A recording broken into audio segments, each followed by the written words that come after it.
Tiene el uso de la palabra el senador Manuel Bartlett.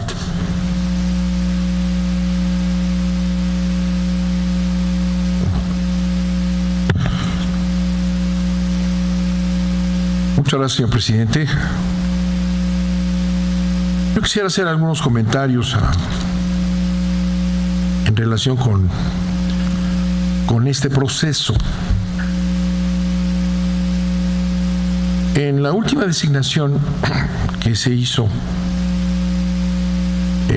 se generó un problema grave. La designación del actual ministro Medina Mora.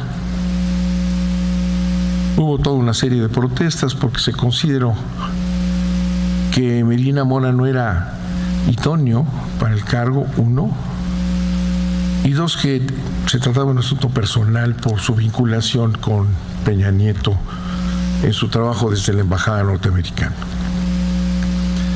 Eso ha provocado una situación complicada en relación con la actual designación.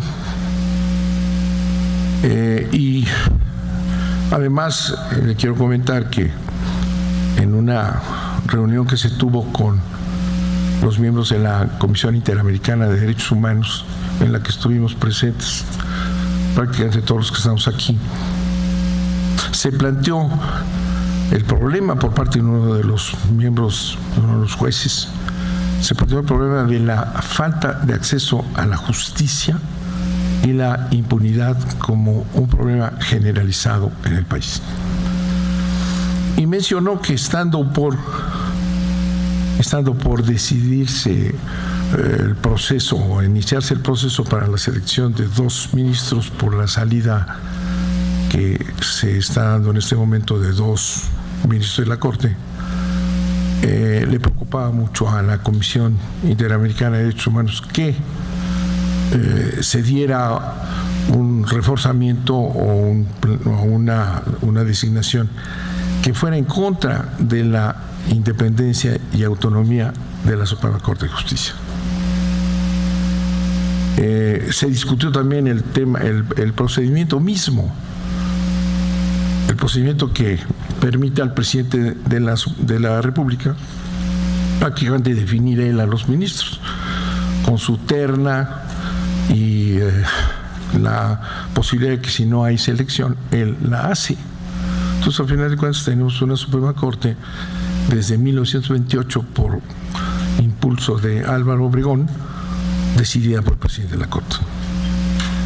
Eso genera este conflicto que se ha hecho más evidente en los últimos años.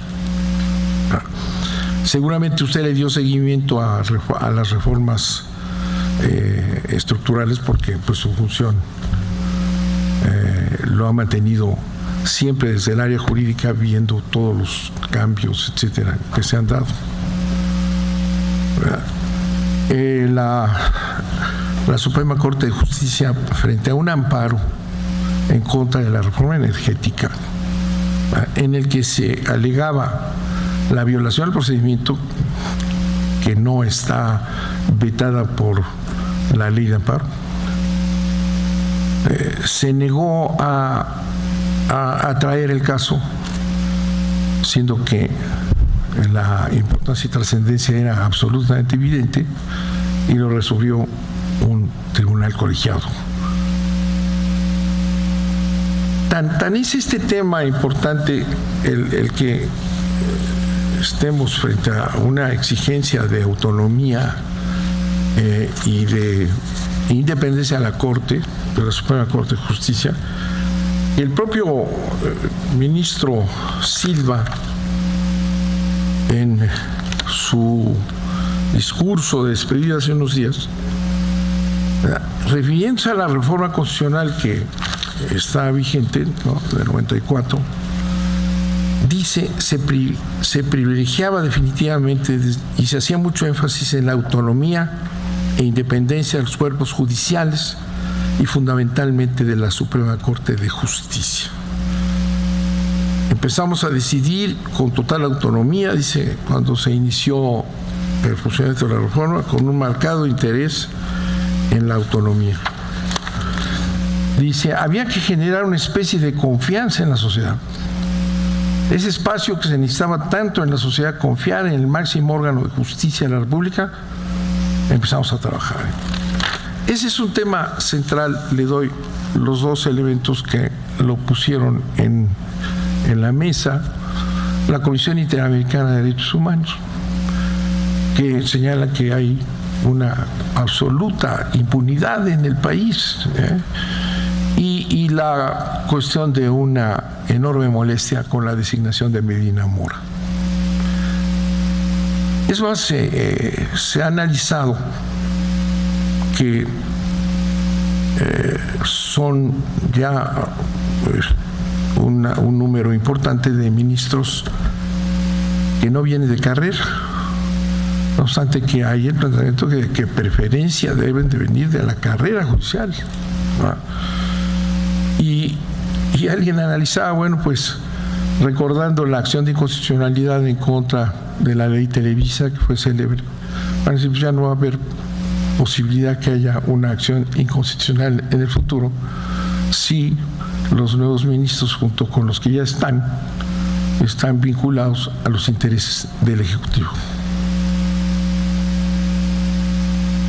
En esa situación, bueno, siendo que la reforma del 94 establece como uno de los grandes avances estas sesiones para que se demuestren la idoneidad, la posibilidad de cumplir con los principios que se establecen, ¿verdad? Hay quienes consideramos que la terna de varones no lo cumplen, porque los tres son empleados del presidente. Usted tiene una carrera, y perdone que no es personal el asunto, así es, estamos obligados a hacerlo, así lo decía la senadora hace un rato. Es un mandato constitucional el que está usted cumpliendo, y nosotros también. Por eso le platico toda esta historia. Se trata de profundizar en el tema, y le digo, nuestra opinión, sin que sea personal, es que los tres son empleados del Ejecutivo. Pero además usted ha sido 30 años funcionario en el Ejecutivo y le ha tocado influir en toda la legislación, en toda la discusión jurídica sobre los temas que fue promoviendo el Ejecutivo en estos años. Y finalmente en la reforma energética, que aquí un poco se tocó de pasadita. Así es que consideramos que no garantiza la autonomía y la independencia ninguno de los tres de la terna, ninguno de los tres. Y eso pues no es su culpa. Yo conozco su carrera, conozco quien lo conoce, sé todo lo que ha sido 30 años en el Poder Ejecutivo, en todos lados, en Gobernación, en la Secretaría del Trabajo. Su experiencia, decía usted, soy juzgador, su experiencia en el Tribunal Administrativo dependiente de Gobernación fue de 3 años, que es muy distinto a ser juez constitucional. Y lleva usted 7 meses, 8 meses en el nuevo cargo. Pero a usted lo determinan 30 años de haber estado en las posiciones del Ejecutivo, que ponen en riesgo la autonomía cuando vengan a analizarse los casos que van a venir. Fíjese usted que se avecina con motivo de las reformas estructurales que sí tocaron, usted mencionó las decisiones políticas fundamentales que no se deben tocar, decía usted, pues se las tocaron todas en estas reformas últimas. La dureza de las reformas estas estructurales van a generar muchísimos amparos, la ocupación temporal de tierras, todos estos problemas que se van a generar, y les va a tocar a la Suprema Corte resolverlos. Y bueno, y a los colegiados, etcétera, que mantienen una relación jerárquica de la Suprema Corte, jerárquica, no hay autonomía allá abajo. Entonces, por eso consideramos que el presidente volvió a cuidar sus intereses, no es la culpa de usted, Usted fue seleccionado con una carrera exitosa, cuidadosa, durante 30 años, en donde ha sido usted un excelente director jurídico, conocedor del derecho y su aplicación. Pero el presidente escoge a 3 para que se cuiden sus intereses allá. Y eso pues no considero que esté el presidente, no usted, el presidente, haciendo uso de esa facultad con una visión de Estado, de buscar personas no vinculadas a sus intereses, sino al contrario, con una personalidad absolutamente independiente. Yo le preguntaría a usted, bueno, de asuntos inmediatos, ¿no? Habla usted de la facultad de atracción, se lo preguntaron hace un momento. ¿Qué le parece que la Suprema Corte no atrajo las reformas más importantes que podían haber hecho a la Constitución de 1917? Y sus reformas no se negó a traerlo. Y el caso de Carmen Aristegui, por ejemplo, es una violación absoluta a la libertad de expresión. Una Suprema Corte que se jactaba de haber estado construyendo una teoría de la libertad de expresión sólida, no atrajo el asunto de Carmen Aristegui.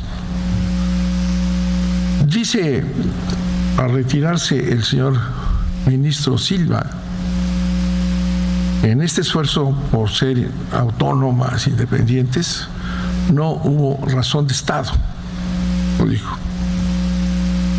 Bueno, pues no queremos que haya ninguna posibilidad de que haya razón de Estado. Por eso ya le digo, no es usted el responsable. Usted sí tendría una responsabilidad en aceptar la designación y el cargo. Aquí cuando se discute la responsabilidad política del presidente y de los funcionarios, estriba en que el funcionario, cuando se propone, se considera capaz de desempeñar la función. Bueno, ese es el primer juicio es personal. Si se considera usted capaz de ser ministro de la Suprema Corte, del órgano supremo, del Tribunal Constitucional máximo de este país. Decía el propio Silva, ahora que se retiró, analizaba que es un juez, decía, ¿no? Dice, un juez se forma con los años. A ver si lo encuentro aquí. Es una labor de toda una vida. A lo largo de los años se aprende el arte y el oficio de ser juez. Es como todas las artes y como todos los oficios, algo que se construye con ciencia, experiencia y mucha paciencia. Algo que se aprende en ejercicio caso por caso, día a día, año con año. ¿Se considera usted ser capaz, independiente de todas sus virtudes y currículum que respeto, ser capaz de ser ministro de la Suprema Corte de Justicia y juzgar de manera independiente sin que todos esos 30 años de luchar dentro del Ejecutivo y últimamente también en torno de estos temas, ¿se considera usted que puede desempeñar el cargo de manera independiente? Esa es la duda. Claro, ya lo aceptó usted y aquí está.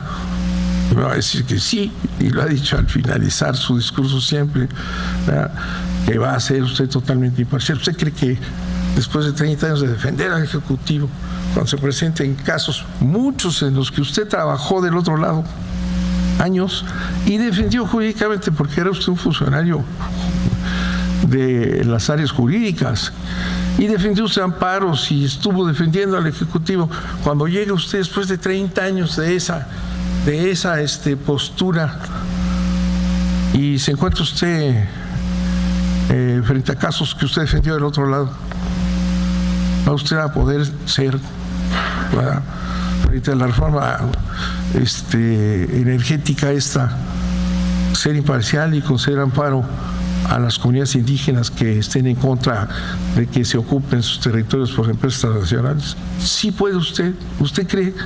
Ese es el problema que se da nuevamente con una decisión del presidente Peña Nieto que no presenta más que tres, ninguno con carrera judicial. Usted lleva pues 3 años en un tribunal administrativo y apenas 1 en el otro, pero 30 años en su formación. ¿Cree usted que puede ser imparcial? ¿Cree usted realmente que puede ser usted imparcial?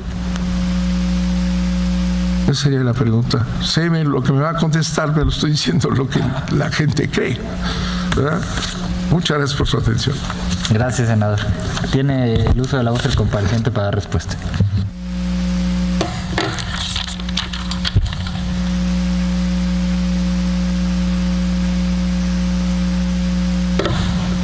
Muchas gracias, senador, por su pregunta, su cuestionamiento.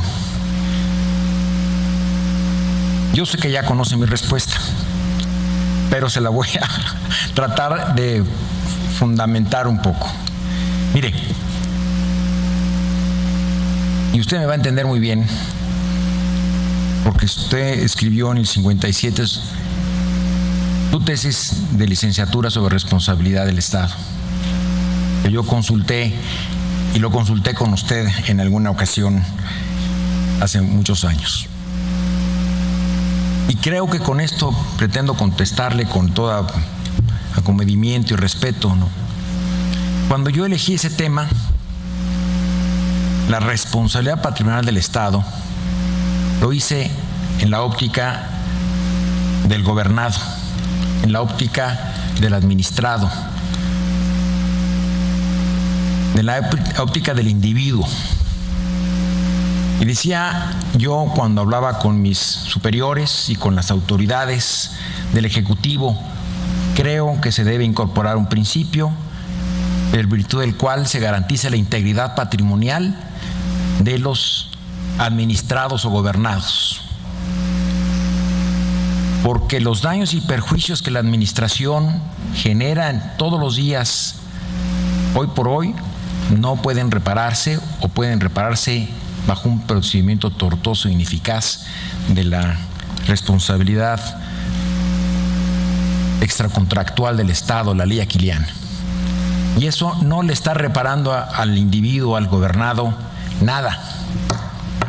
Y está generándose una desconfianza porque el Estado es muy bueno para pedirnos reparación de los daños que nosotros les causamos, pero nosotros no podemos exigirle a él. Se necesita una obligación, un sujeto activo que pueda demandarle a un sujeto pasivo ese cumplimiento. Eso era antigobiernista, si me permite la expresión. Era como diciendo, bueno, si tú eres servidor público, ¿de qué lado estás? ¿No deberías tú estar protegiendo a la administración, siendo abogado de la administración? A la sazón eras director general jurídico de la Secretaría del Trabajo, antes director general jurídico de la Secretaría de Energía, Minas e Industria Paraestatal, y asumí con toda convicción que era indispensable generar esa garantía y buscar hacer una reforma constitucional y emitir una ley reglamentaria para que esa injusticia se superara, para que esa impunidad pasara a la historia y de esa manera darle cuenta a lo que dije en mi intervención el martes de la semana pasada, don Antonio Carrillo Flores, que me infundió esta inquietud. Lo digo porque en ese ejemplo creo acreditar que no es un problema nada más de una suerte de subordinación y que el tiempo por 30, 35 años que haya estado yo en la administración pública me sienta que me condiciona irremediablemente a una opción y perder independencia. No veo realmente la relación causa-efecto. No quiero decir que no tengamos por sistema de formación profesional, entre paréntesis, que estemos viendo la visión del Estado, pero eso no quiere decir, del gobierno, no quiere decir eso, que no tengamos una visión de Estado y que estemos viendo cuáles son también las necesidades de la población y cuáles son los argumentos y sobre todo qué es la ley, porque es a la que le debemos respeto. De manera que yo, con todo respeto, le digo que yo no veo que esa suerte de carrera, como tantos y tantos servidores públicos en México que hemos pasado por los diferentes poderes, caso no en el legislativo, tampoco formalmente en el Poder Judicial de la Federación, sí en órganos técnicamente jurisdiccionales, y que ha adquirido una práctica. Ojalá que la tuviera tan larga como don Juan Silva Mesa, a quien le tengo gran respeto, de toda una carrera. Pero ciertamente creo que el criterio de independencia es un criterio moral, personal, íntegro, y que yo estaría dispuesto a llevar hasta sus últimas consecuencias. Que pueda, insisto, uno conocer la visión del gobierno no hace ningún daño, pero tampoco le debo el sacrificio de mi propia independencia y de mi propio criterio a nadie. Muchas gracias. Gracias. Senador Bartlett, tiene uso de la voz.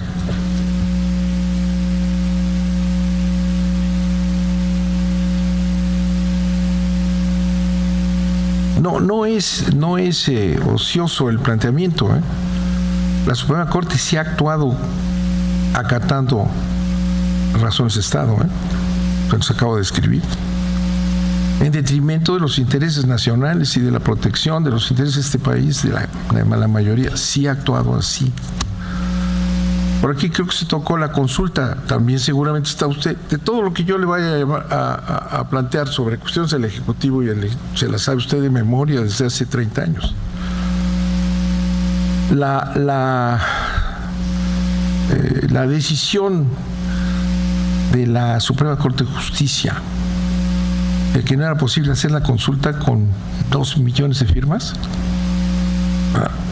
fue una decisión de Estado. El único ministro que votó en contra de la decisión de la mayoría de que no era posible hacer la consulta, porque había ahí sembrado con toda perversión una mención que hablaba de cuestiones fiscales. Entonces, un funcionario de no tantos años como usted, pero sí un funcionario del Ejecutivo, dijo: vean ustedes, aquí en el recóndito artículo X dice que tiene la reforma energética, tiene objetivo fiscal. Yo no le quiero preguntar esto, no lo quiero poner contra la pared, pero la verdad es que la reforma energética no tenía ningún objetivo fiscal, todo era en relación con el mercado, con la apertura, con la competitividad, con eso no era un objetivo fiscal. Pero un funcionario de muchos años del Ejecutivo dijo: aquí está la razón fiscal. Y no se permitió la consulta. La Suprema Corte de Justicia de la Nación impidió que una reforma constitucional se pudiera llevar a cabo y se consultara al pueblo de México si estaba de acuerdo en entregar el petróleo y la electricidad a los intereses extranjeros. No lo permitió. Ese es el riesgo. Ese es el riesgo de una Suprema Corte que opere así, a gran libertad durante todo aquello que no contradiga una función esencial de Estado. La marihuana, pues sí, qué importante, qué bonito estuvo la marihuana, ¿no? Pero ahí en donde tenían que haber defendido los intereses nacionales, clarísimamente ni ejercieron la atracción y la resolvió equivocadamente por otros objetivos. Un colegiado recibiendo instrucciones en el momento que quisieron, lo dejaron correr, y en la consulta no hubo consulta porque se sabía que la mayoría de la opinión pública nacional estaba en contra. Entonces la Suprema Corte de Justicia actuó por razón de Estado al servicio de los intereses del Ejecutivo. Y eso no puede ser, porque viola la esencia de la Constitución, ¿verdad? El equilibrio de poderes. Ya de por sí compactos tenemos invadida aquí la visión del Ejecutivo. Ahora imagínense si tenemos una mayoría de ministros de la Suprema Corte de Justicia que actúen por razón de Estado. Y no es por falta de autonomía, usted lo ha demostrado 1000 veces, me imagino, ¿no? En sus decisiones y sus discusiones internas en el Ejecutivo como gestor jurídico de excelencia, porque ha estado usted en todos lados. Es una formación, es toda una formación, ¿verdad? Es lo que le leía yo de lo que es un juzgador, es toda una formación. Y quien ha estado 30 años vinculado a los intereses del Ejecutivo y últimamente también, pues se corre el riesgo de que se actúe por formación. Todo lo que usted ha decidido, lo ha decidido con su inteligencia, su formación, su capacidad. Pues ahí va a tener que estar en otro lado. Entonces, ese es el problema de la terna, ¿eh? Y es un problema de Peña Nieto, no de usted. Si es usted tolerante, ¿eh? Ya me toleró a mí un buen rato. Muchas gracias.